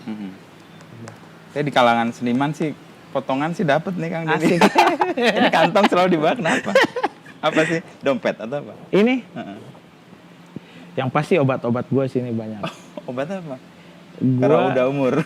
Gue udah tua, gue udah 50 tahun. Jadi gue birokrasi hidup gue harus. bukan sekedar punya KTP. Oke. Gua Oh, jadi dompetnya nggak cukup. nggak cukup. Oke. Gua bukan, jadi birokrasi hidup gua bukan punya KTP, ATM, kartu panjang. Gua ada obat, ada jadwal gua minumnya, ada Oke. macem-macem lah. Terus ada apa? Biasanya jadwal-jadwal gua ada di kantong ini. Oke. Gua punya kertas-kertas gitu kayak kertas rokok. Gue paling suka nyatat jadwal gue di kertas rokok gitu. Nggak di Gua handphone? Nggak suka gue. Oke. Karena gue sebenarnya konvensional orangnya, gue nggak suka. Gue padahal karyawan-karyawan gue udah pakai iPad apa. Digital semua ya. Nggak bisa kayak beda aja gitu. Oke. Kayak beda. Jadi gue butuh ini gitu. Untuk naro. Pokoknya ini adalah birokrasi hidup gua sini. Kalau lu buka, wah ini semua birokrasi gua. Yang paling baru di sini lu mau tahu ada apa di sini? Apa? Yang paling baru yang selalu ikut semua. Ini masker soalnya Oh menurut gua iya, ini betul. jadi birokrasi. Kedua, ya. Sebenarnya kan Gua gua juga nggak bawa suka sih. pakai masker, cuman Tapi harus bawa ya, ya. menurut gua birokrasi gua juga nggak. Jadi benda-benda di sini rata-rata gua nggak suka, Tapi harus. tapi gua harus. Karena sesuatu yang Karena support. benda-benda yang gue suka semua ada di rumah gue gitu. Jadi kalau gue mau happy ini pasti nggak ada, gue Oke. taruh di bawah lantai Oke. gitu. Gue menikmati benar-benar. Nah benda yang gue justru itu makanya gue bilang ini satu lagi ya. Menurut gue kenapa gue suka banget sama proses. Nah gue akhirnya yang sering gue bawa adalah hal yang gue nggak suka. Justru hal yang gue suka. Kebalikan membayangkan Gua, orang ya. yang gue suka, Ditinggal gue taruh di di rumah karena menurut gue apa ya namanya? Ya kenyataannya gue harus begitu. Kenyataannya gue harus terima. Makanya gue bisa lega karena gue bisa merelakan barang yang gue suka. Udah kamu di rumah aja gitu. Terus yang gue paling sebel-sebel tuh ada di sini tiap hari ikut gue. Tapi kan jadi kayak peringatan juga kan. Iya. Buat diri sendiri kan. Iya pasti Harus karena ada menurut begini, gua, harus begitu. iya menurut gua, ya intinya sih alam mah nggak bisa gua lawan gitu. Jadi gua nggak bisa beli, nggak bisa apa, alam mah nggak bisa gua lawan lah. Ikutin aja. Nggak bisa gua desain, nggak bisa apa. Pokoknya alam mah itu udah terdesain gitu. Kayak kan kalau lu main surfing, kadang-kadang ya ekspektasi lu tuh, wah gua hari ini harus ke pantai, gue udah pengen banget main surfing, udah berangkat sampai gue udah minum vitamin yang banyak, udah Buat fit, makan, besok kita ini minum, pagi-paginya bangun minum susu apa gitu, pas datang pantai nggak ada ombaknya. Oke, itu alam tuh. Alam, padahal gue baca di forecast ada, kan sekarang mah nggak kayak dulu lagi Iya, kan, iya, sekarang dulu bisa lebih kita abu-abu lagi kan, udah Percaya alamnya lebih gila ada dulu nggak ya. ya ombak, nggak tahu ada nggak, terus Sekarang ada forecast. nggak bisa telepon anak-anak lokal sana kan dulu nggak ada handphone. Oh iya, iya. Sekarang mah udah ada handphone, bisa Ada nelfon forecast. gitu, ada forecast. Tetap aja secanggih itu, tetap aja ada waktu-waktunya gue udah anjing ombak bagus nih. Terus Ternyata lokal-lokal kesini kesini udah bagus nih gini. Pas ke sana tiba-tiba ada angin, bubar itu ombak semua. Oke.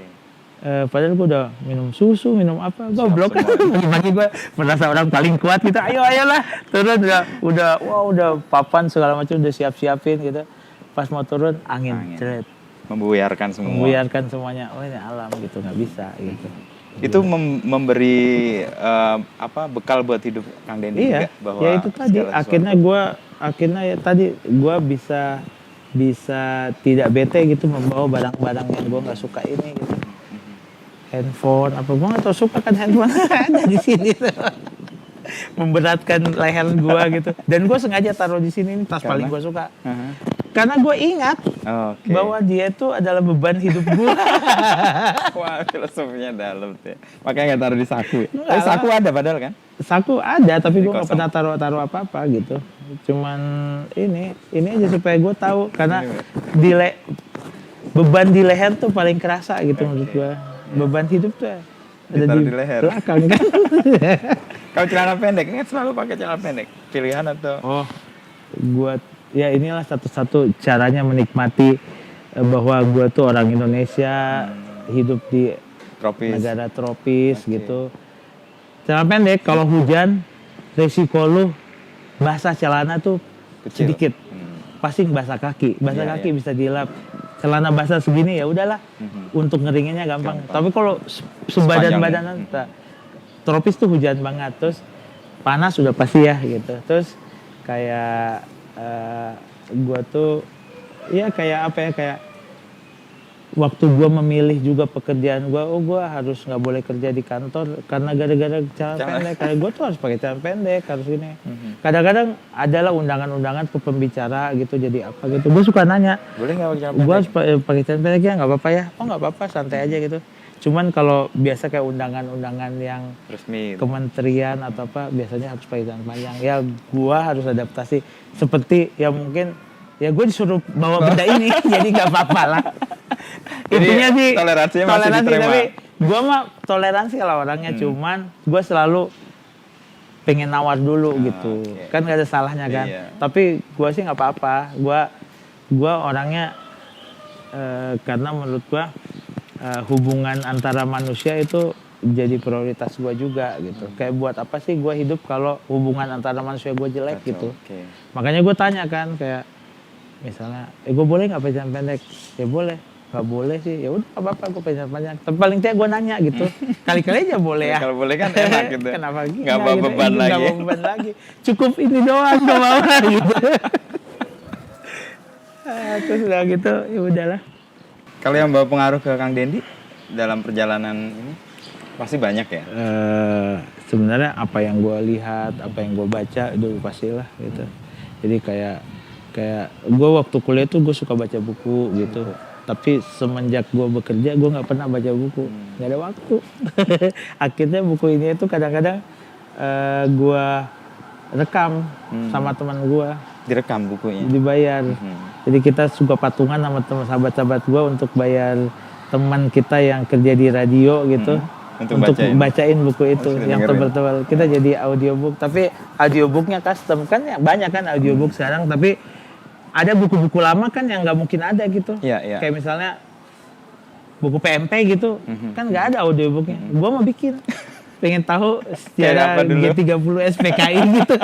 Gua bikin audiobooknya, dengernya nanti pas lagi ke Batu Karas naik mobil.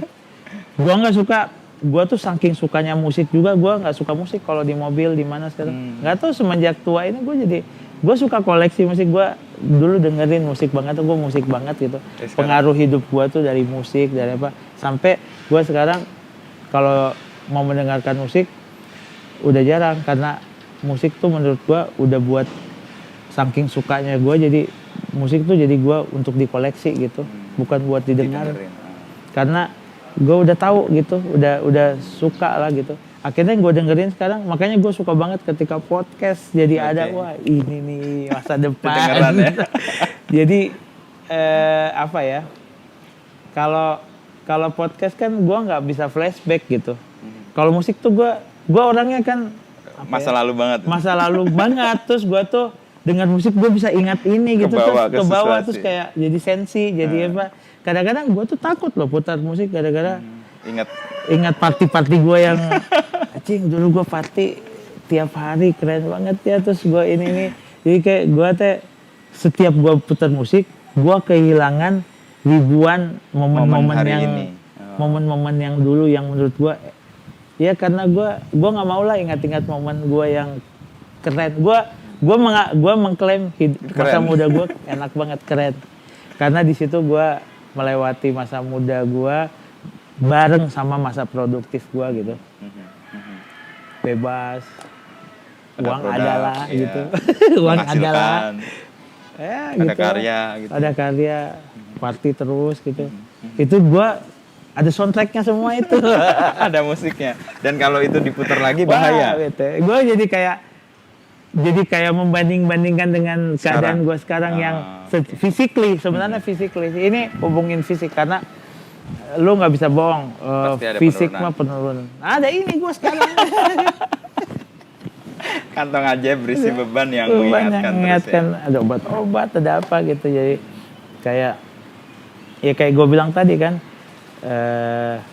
kayak akhirnya menurut gue yang gue suka dengar kalau gue bepergian itu podcast, karena dengerin orang ngomong aja gitu, kayak nggak ada ini kan, nggak ada flashback kan. Iya, nggak ada ikatan ke masa lalu. Iya, nggak ada ikatan, jadi enak aja gitu. Makanya pas podcast alam lagi tuh bang, gila ya sekarang jadi ada podcast, kayak mimpi gue tuh kewujud gitu. Kewujud gitu kayak audio tuh segini aja keperluan gua gitu, cuman buat nemenin gua nyetir gitu. Kan gua mah kalau pergi-pergi, kalau keluar kota terutama ke pantai kemana, gua harus nyetir sendiri. Sendiri. Makanya di rumah gua tuh ada mobil ayah, ada mobil keluarga. Yang gua pakai tuh mobil ayah, jadi harus ayah yang setir. Karena ya kalau yang lain menurut gue itu kendaraan bukan mobil. Mobil gue cuma satu, ya mobil yang gue suka itu, yang gue harus nyetir sendiri. Yang lain kendaraan. Pasti gue tidur kalau di kendaraan. Kalau di mobil enggak, dia nyetir. Makanya gue suka mobil-mobil lama kan. Mobil lama kenapa? Karena dia nggak bisa nyetel Spotify. Digital ya. Dan semua manual. Semua manual.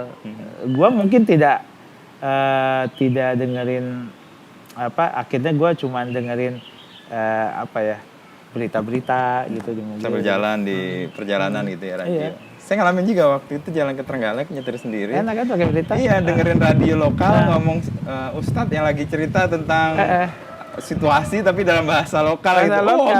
Iya kan? Kita dapat insight yang seru juga sih dapat itu. Kalau Kang Dendi tadi kan lihat musik gitu ya, kayak jadi soundtrack ke masa lalu dan itu kayak berbahaya gitu ya. Kang Dendi lihat masa depan, masa lalu dan masa sekarang itu gimana? Memaknainya. Kalau masa depan itu, ya itu tadi gue melihatnya masa depan tuh kayak sampai sekarang gue pengennya sampai gue tua, sampai gue mengakhiri hidup, gue pengennya semua itu kayak kayak semua itu kayak surprise aja gitu. Jadi gue tuh suka sama kejutan-kejutan. Gue pengen sampai gue tua kejutan. Gitu. Ketemu kejutan-kejutan terus. Tapi perusahaan gue mah jangan lah.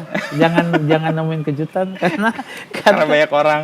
Banyak orang. Gak mungkin. Semua orang belum tentu suka sama kejutan itu. Cukup gue aja. Makanya gue. Jadi kalau masa lalu, ya itu tadi kalau gue melihat masa lalu tuh kayak itu adalah kalau gue bisa bukuin itu tuh pelajaran-pelajaran gue gitu. Jadi kayak gue belajar dari apa yang gue alami gitu.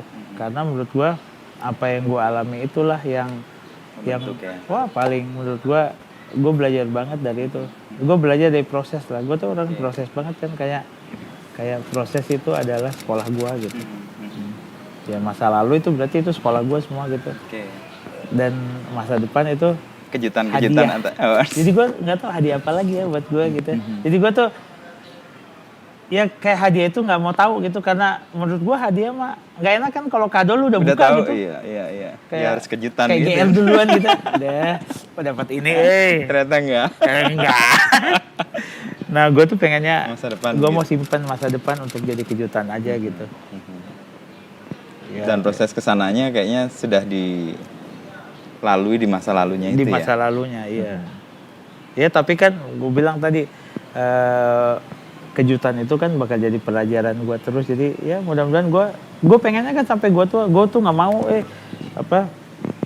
salah satu cita-cita gue juga nggak mau jadi kakek-kakek yang umurnya jadi kakek-kakek yang gitu-gitu aja gitu, yang kayak kakek-kakek yang biasa banyak yang gue lihat gitu. Aduh, mudah-mudahan gue tuh idola gue tuh lihat kayak siapa ya, kayak ada misalnya gak usah jauh-jauh, ada seseorang gitu, dia tuh masih main surfing sama gue tuh umurnya udah hampir 80 gitu. I see. Itu bayangan Kang Dendi. Tapi main surfingnya juga cuman 2 kali main ambil ombak, udah naik lagi, besok dia ada lagi gitu. Tapi terus dia tinggal di pinggir pantai gitu ya, bayangan gue begitu. Cuman gitu. Kan mungkin dia orangnya, kebetulan dia orangnya antisosial kan. Gue mah bukan antisosial, gue sangat sosial banget gitu, kayak harus ketemu orang. Nah, gue harus punya toko yang sangat interest gitu.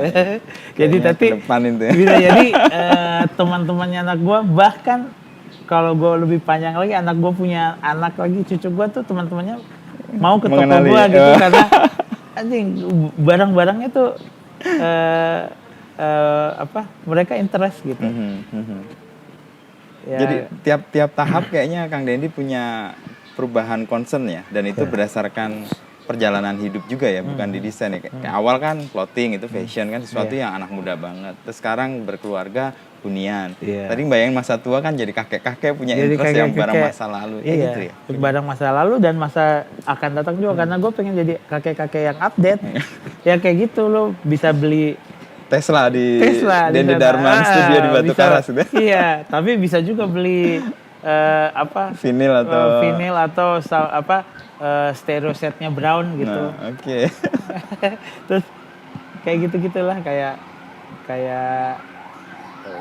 soalnya gue sih nggak tahu ya, mengalami sekarang. Alhamdulillah apa yang gue suka anak gue tuh masih Masuk. relate, masih ya gue juga nggak mau jadi orang gue tua dengan apa yang gue suka, tapi Anak-anak atau anak-anak gue orang-orang nggak suka sekitar gitu. nggak suka. Mudah-mudahan ya kayak cucu gue, lu punya ini? Iya, emang lu tahu? Ini kakek gua tau. Nah ini aja sekarangnya yang gue kumpulin dari dulu. Malah ada gue benda-benda yang gue beli dari baru, misalnya kayak motor apa gitu yang gue suka gitu, nggak dari baru udah si olinya udah nggak ada gitu. Emang gue ganteng buat nanti pas anak-anak udah ini, Dewasa dia gitu, pas jadi buka kayak tiba-tiba wow. tahu nggak, buka lemari, hah ada ini. Karena menurut gue akan bikin kejutan buat mereka. Itu bagian dari kejutan masa depan mereka itu. Iya, Nggak dia hanya Kang dapat Dendi doang. rekaman vinil pressing pertama dari band-band. Wah, itu kayak harta karun. Tapi kalau mereka lihat value-nya, kalau enggak Gua mudah-mudahan ya salah satu cita-cita gue surprise gitu, anak gue bisa lihat value itu gitu. Oke. Ya mimpi buruk gue anak gue flat sama itu. Padahal apa sih ini gue nggak dibuang-buang suka, gue cuma suka game. Gue cuma suka perangkat game. Gak mimpi buruk sih itu, tapi balik lagi gue udah siap sama itu kok. Kalau ternyata anak gue nanti flat, you nggak ada soal itu. nggak flat, ya flat. Gue nggak ada apa-apa sama ini. Nggak bagus, menurut gue nggak menarik juga, ya udahlah. Gagal berarti rencana gue.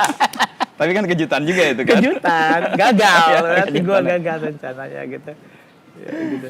Saya terkejut nih ngomong soal kejutan terakhir Kang Dendi. Lihat ini kan Kang Dendi merespon sesuatu yang sudah ada gitu ya, yang existing gitu ya. Iya. Lalu Kang Dendi operasikan dengan fungsi yang baru. Ini kan kayak memberi energi baru untuk barang-barang yang lama. Itu Iya. concern juga. Iya, sangat. Karena menurut gue kayak gini lah, kayak kan ini ada energinya pas dibangun kan. Iya, rumah ini. ketika dibangun Gue energi mendapatkan rumah ini tuh dalam keadaan udah kayak semak belukar gitu. Kayak rumah Wah. spooky yang Wah, sangat menyeramkan lah. Masalahnya dia ada di belakang rumah gua kan, goblok kan. Kalau ada hal serem di belakang rumah gua gitu. Iya, Sebenarnya iya. makanya dari dulu gua tuh VR. nyari ini yang punyanya siapa gitu. Oke. Tapi nggak pernah ada, cuman Nggak ada gara-gara petunjuk. kemarin pas pandemi, taunya gue bikin acara-acara sepeda, terus ada yang naik sepeda itu, salah satu yang tinggal sini. Gue tetangga lu. Lu yang mana ini? Gue pengen. Lu tahu yang ininya? Tahu. Dia kos kan sini, kos-kosan dulunya gitu. kos-kosan. Makanya bentuknya kayak SD, Iya, ada. SD gitu kan. Nah, makanya Lost Man gitu. Lost Man pintu-pintu. bagus juga kan, pas banget. Konsepnya. Studio desain gue tuh Indonesia banget ya. Karifan lokal ini. Kayak SD Impress kan. Iya. Ada banyak pintu sama kaca. Kayak SD Impress. Gak apa-apa, yang penting kalkulatornya brown. Jadi udah gitu, akhirnya gue mengembalikan, gak ada yang dirubah ini, semuanya dikembalikan. Malah di kantor ini adalah pas banget waktu gue mau bikin kantor ini, gudangnya Uncle itu mau pindah. Oke. Gudangnya Uncle mau pindah ke Solo kan. Berarti banyak kan barang-barang di gudang. Jadi ini semua barang Taruh gudang di sini. supaya gudangnya bisa cepat bersih. Gua ngambil, jadi kayak kaca di sini ini bekas toko, kaca-kaca di dalam kamar mandinya, lu bisa baca Uncle Tea Iya, and ada Coffee. Itu bekas dari kaca. Bukan karena dihias Bukan. Jadi itu bener-bener gua ambil sisa dari Gudang. dulu dari gudang, ada bekas renovasi Uncle kopi sama ini ya. Oh ini kacanya ada Masih gua. dipakai, Jadi ya. semua ukurannya sini itu Kacau gitu. kacau, tapi secara fungsinya ada. Jadi kayak bukaannya tinggi rendahnya nggak beraturan karena ini dari apa yang akhirnya bersamaan. Gua coba bagaimana caranya gudang itu kosong, kantor ini jadi gitu. Jadi gua tuh beriringannya. gambar gua ini ngelukis. Kalau gue ceritanya nih bilangnya ngelukis. Jadi kayak bikin rumah ngelukis ini dapat ini pindahin sini ini terus digambar lagi gini. Terus gitu-gitulah. Jadi tidak bisa menambah, cuman bisa memotong. Sih. Ini meresponnya ini. Jadi memotong. gue cuman boleh memotong tapi nggak boleh menambah gitu. Gitu. Jadi ya segala macam yang gue dapat, gue cuman ya pilihannya cuman bisa motong. Tapi kalau pilihannya nambah nggak apa-apa, nggak boleh karena gue harus beli, nggak boleh, haram. Jadi ini ya kalau lu lihat begitu. Jadi dan akhirnya rumah hantu di belakang rumah gitu berubah jadi rumah jadi apa ya? Jadi obat gue sehari-hari, imun gue sini. Karena di sini gue ketemu semua karyawan gue, proses kreativitas gue sama tim gue jalan sampai Jumat. Dan terus hari Sabtu ada di salah satu itu kamar paling keramat gitu. Jadi di sini ada dua kamar keramat. Ketika gue bawa teman gue yang agak klinik gitu, yang ini om, yang ini, wah nanti ya. Tempat gue lah. Jadi semua yang keramat itu studio itu paling keramat. Yang satu lagi ini musola, katanya paling keramat. Oke, keramat. Pakai di situ. Gue akan jadi studio. Yang keramat ini akan gue lawan, gue panggilin ini. Energi musuhnya dia. Musola di situ. Jadi musola. Sama studio grafis tadi. Jadi musola ini tempat yang pertama kali teman gue yang, wah ini gila ada apa sih? Oke, gue bilang kita jadiin musola tiap hari orang berdoa gitu. Pergi dia. Jadi ya kayak gitulah. Jadi kayak cuman ini musuh gue dulu soalnya sini. Rumah keramat. Udah keramat tiap hari cuman ada asap-asap bakar sampah. Karena mereka bakar sampahnya kan nggak ke depan di halaman ini karena ini udah masuknya ke rumah gua. Istri gua ngamuk-ngamuk. Yang diamukin bukan ini, gua yang diamukin. Jadi gua suka kesini nggak ada orang cuma teriak-teriak, "Oi, sampah, woi sampah." Sekarang jadi kesayangan. Kesayangan ya. Yang tadi dibenci sekarang jadi kesayangan juga ya. Jadi itu, ya bagus kan? Jadi kayak tapi ini kebalikannya. Ini sebenarnya ini hal yang gue benci tapi harus ada di karena menyelamatkan juga. Karena menyelamatkan harus ada jadi beban gue hidup gue cuma ini. Selebihnya yang lainnya slow. Ke Tasik acara apa? Lagi mau bikin apa ya? Hubungannya sama di Batu Karas sih. Batu Karas itu kan tempat desa tempat gue main surfing gitu. Ya, Tasik kan perjalanan ya, menuju jadi Batu Karas. ada sahabat saya pingin bikin sesuatu di Batu Karas gitu dan harus gue yang bikin gitu. Intinya sih dia pinginnya di Batu Karas ada kebanggaan tapi yang punyanya orang lokal karena semuanya udah bule. Yang bukan bule dari Bandung. Dari gua sama dia yang mau bikin ini. Dia pengennya bikin properti lah di Batu Karas tapi harus lebih baik dari yang punya bule-bule katanya. Gila. Mimpi yang indah sih. Iya, tapi pas di Batu Karas, oke loh. Aku tidur di situ tuh rasa nyaman banget. Iya kayak itu sebenarnya ada ceritanya. Jadi panjang lagi. Nggak apa-apa, lanjut. Jadi itu tuh pertama kali gue punya itu waktu gue. Jadi dulu tuh gue nggak punya uang apa sama sekali. Uang gue tuh cuma punya mobil satu dulu dari tabungan-tabungan gue. Tapi pas gue kan dulu suka di Batu Karas sampai lama-lama gitu yang kayak sampai sebulan 2 bulan adalah yang biasa gue tinggal rumahnya situ dari situ dia pengen banget ke haji gitu naik haji udah tua gue belum terpanggil lah jauh banget lah gue dari hal itu gitu jadi tapi gue punya budget pas sama yang dia mau. Untuk menghajikan dia. Gue kasih. Dia pakai aja. Karena lu lebih butuh gitu. Gue kasih. Itu harta segitu-segitunya yang gue tabung. Gue kasih ke dia. Dia ke haji lah. Pulang haji. Tuh gue gak bisa. Pokoknya gue terkesan banget. Katanya gini. Gue gak bisa ini gini. Gak bisa ngasih gitu-gini. Cuman gue punya ini gitu. Dan gue dikasih lah tanah itu gitu. Oleh-oleh dari dia. Gue cuma punya ini gitu. Ya... dalam hati gue iya yang itu yang gue mau enggak sih enggak jadi kayak ya pas aja gitu pas aja gitu jadi kayak alam itu kayak gue nggak pernah beli rumahnya dia nggak pernah beli tanahnya dia gue cuman mewujudkan cita-citanya Naik dan haji. akhirnya cita-cita gue diwujudkan sama dia juga menurut gue, tanpa ada ini yang ya. direct Iya, gitu. iya. Nggak gue belilah rumah lo segini, lo naik haji sih, Enggak, ya. nggak direct, tapi itu gue banget. Jadi gue suka banget hal-hal yang, makanya gue tuh sayang banget sama, karena gue hal-hal suka sama ceritanya gitu. Kayak biasa aja kan kalau gue cuman membeli sebuah tanah gitu, Iya, udah iya. beres gitu. Ini enggak, kayak Nggak ada story-nya kayak lah ya. ada ceritanya, kayak, dan akhirnya terjadi. Padahal sebenarnya intinya jual beli itu. Jual Tapi kan prosesnya nggak begitu. prosesnya nggak jual beli. Kayak motor yang tadi Astrea itu kan, itu kayak sama saya itu. rumah Jadi, Dago itu. gua rata-rata properti gua, termasuk rumah gua yang ini, itu tidak juga. Nggak beli. Enggak Tuker jual beli. ya kalau denger. Tuker. Jadi gua itu ya juga ya, gue baru sadar semuanya properti gue yang gue suka Nggak beli. dan akhirnya Datang gitu akhirnya tiap hari gue Gua hidup di pakai. properti itu. Sebenarnya banyak proses gitu. Yang ini juga teman gue pengen banget rumahnya di gunung, dia nggak suka di kota. Dia pengen banget dibikin desain sama gue, ya akhirnya gue bikin rumahnya di gunung, desain sama gue gitu. Jadi- Berarti kan sesudah itu jadi tuker aja sama ini. Oh, oke. Awalnya nggak tahu Bapak itu akan tukar? Enggak, Ah, oke. tuker aja kata dia, tuker aja. Awalnya tahu, dia tahu kalau lu bisa bikinin gue di sana, kita Ini tuker. oh, oke. Jadi gue bikin rumah ini, lamanya adalah sama dengan gue bikin rumah. Jadi pas gue bikin rumah sana, Kelar. adalah gue bikin rumah ini gitu. Jadi ditukar, kayak bener-bener ditukar. Dan dia baru tahu rumahnya ternyata mahal. Nilainya ya. Iya.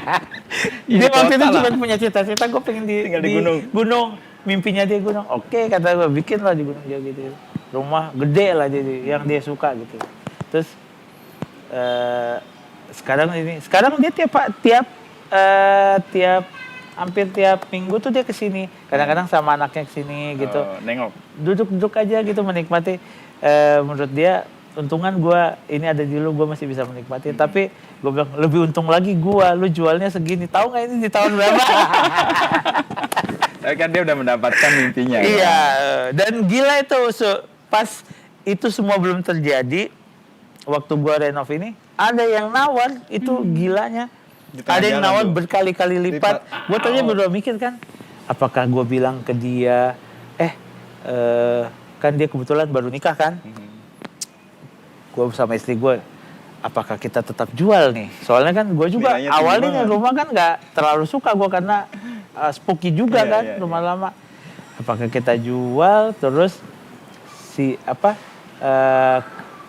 terus kita kasih kado ke dia, kado perkawinan umroh. Senilai ini gitu. Enggak umroh. Pulang umroh baru kita ngomong, Nilainya dapat rumah sekian. lu udah gue jual. Tapi itu nggak jadi pilihan. Nggak jadi, kan? dan pas nggak jadi itu mah Iya. nggak jadi. Adalah selewat, wah gila juga nih. Gede juga. Hari ini gue beli segini, mau dibelinya berkali-kali lipat jauh gitu, dan yang mau belinya tuh hotel. Terus hotelnya itu mau bikin juga sama gue kan, dapat Sekalian. project gue juga gue kan. Oh ini tawarannya bagus banget, tapi gimana ya bagaimana kalau kita kasih kado ke Kado. dia untuk Nikah. ini abis nikah kalian umroh ya. Pas pulang umroh baru kita, aduh rumah tuh kita jual. Itu kan pertemanan jadi nggak langgeng malah Nggak justru. ada. Dan ya. sekarang gue sih merasakan, oh Iya, itu bener setan-setan lewat aja gitu. Ternyata ini gue rasanya gue jadi efektif gitu. Terus akhirnya kayak teman-teman gue bisa ketemu sini, kantor gue bisa di sini. Yang tadinya kantor gue bercerai-berai, ya. walaupun dekat-dekat ya semua, cuman Tetaplah jalan kan. iya. Sekarang gue tinggal koprol. Situ Ibaratnya gue dari kamar tidur gue ke bawah. gue koprol ke bawah, nggak perlu Ruang kerja ya. koprol ya, dalam keadaan koprol, Bener ya? guling Nyampe. nyampe gue di kantor gitu. Koprol dalam arti yang sesungguhnya Iya, ya. guling nyampe gue gitu. Jadi ya itu tadi, jadi ternyata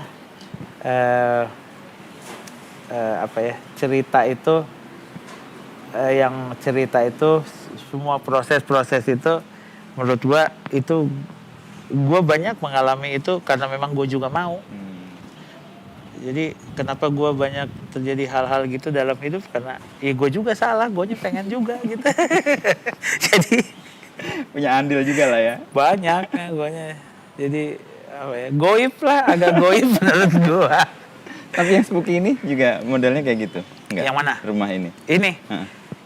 ini, ini juga mau rada-rada ke sana, doain aja ya.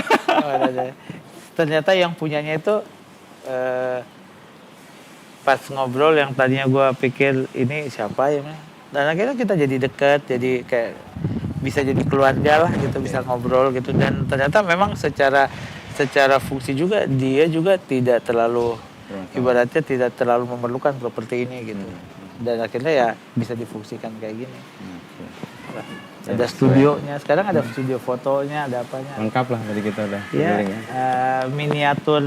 miniatur keperluannya apa yang mereka butuh. Sampai ada apa ya?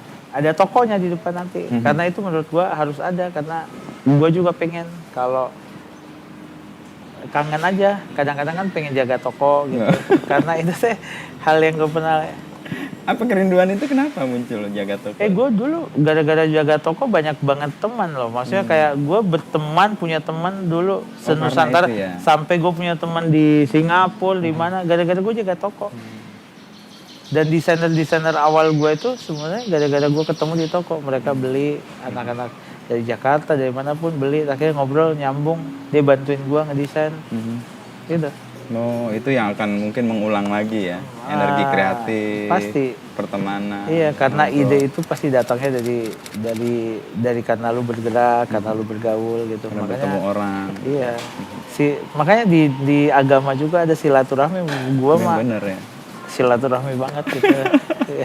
Makanya buat anak-anak sekarang mah gue lihat kayak anak gue apa yang ya mungkin belum waktunya, tapi kasihan juga sih gue kadang-kadang lihat kayak bagaimana ya harus berubah ini, kayak mereka tuh silaturahminya agak kurang. Terus dikasih lagi wabah-wabah kayak gini-gini, tambah nggak berrelasi tambah, ya. Kita bersyukur lah, harus bersyukur. Kita tuh hidup di Era yang kaya. silaturahmi, terus dan masa produk. Gue mah nggak tahu ya. Kalau gue pas masa produktif itu di sekarang gitu, bisa survive, tapi silaturahminya pasti ikatan emosionalnya kecil banget gitu. Kalau kita combo loh. Oh iya, semuanya dapat. Lo dapat kerjaan, lo dapat uang, finansial bagus, tongkrongan kena, iya, silaturahmi dapat, teman banyak, terus ya dapat semuanya lah. Kalau sekarang nggak, kadang-kadang banyak industri-industri seperti saya gitu sekarang nggak tahu ownernya siapa, ownernya ngapain, mungkin tapi duitnya banyak gitu. Kayak anonim malah ya. Iya, ya dia dapat, tapi satu doang. Kalau kita dapat dua gitu. Silaturahminya. Nah, nanti kita ketemu Kang Dendi lebih lanjut jagain toko di depan tuh. Nah, saya ajak anak nanti, saya kasih tahu nih, ini nih. Kalau di depan, kalau toko di depan nanti itu nama tokonya tuh kan Dendi Darman Studio Found Object. Itu found object itu kayak gerakan seni zaman-zaman dadaism gitu. Oke, ya. Ya inilah referensi gue retro gitu lah ya. Jadi di era itu gitu yang urinoir tuh bisa jadi karya seni gitu. Nah di situ nanti toko itu apa aja yang gue suka, makanya toko suka-suka itu apa yang gue suka taruh situ, orang beli syukur, nggak beli nggak apa-apa. Udah bisa menikmati lah, bagian dari koleksi ya. Bisa dibilang koleksi, bisa dibilang apresiasi yang benda-benda yang teman gue bikin bisa masuk gitu, yang kita kurasiin gitu, jadi kayak gitulah. Ya kayak museum lah jadi. Tapi nggak mungkin, jadi akan ditutup terus karena yang jaga harus gue. Jadi kapan gue ada waktu aja. Paling nggak Sabtu atau Minggu pasti nggak lah, Sabtu ya. Hari biasa ada sih, tapi pas lagi ribut ngurusin itu ya. Lagi pada makan siang, paling nongkrong. Gue kan makannya cepet, gue kalau makan cepet nggak pernah lambat. Jadi gue cuma butuh 5 menit, 10 menit untuk makan, kelar gue ke situ. Jadi gue bisa punya toko. Jumat jam 12:15 lah. Iya, Sabtu. Punya energi baru saya, dapat cerita-cerita yang di tengah ketidakpastian ternyata malah banyak gairahnya ya. Harus dong. yang Masa harus berhenti dua semuanya? mobil jadi berapa 20 mobil gitu kan seru Iya. dari ke Pangandaran. Ya, thank you Kang Dendi. Siap, Seru ngobrolnya. Nuhun juga udah Aduh, ke saya banyak cekakakan nih ketawa. udah ke Baik, ilmu. Bandung dan apa ya? Harusnya kita agak siang ya. Iya, Cuman tapi nggak apa-apa. kita rubah.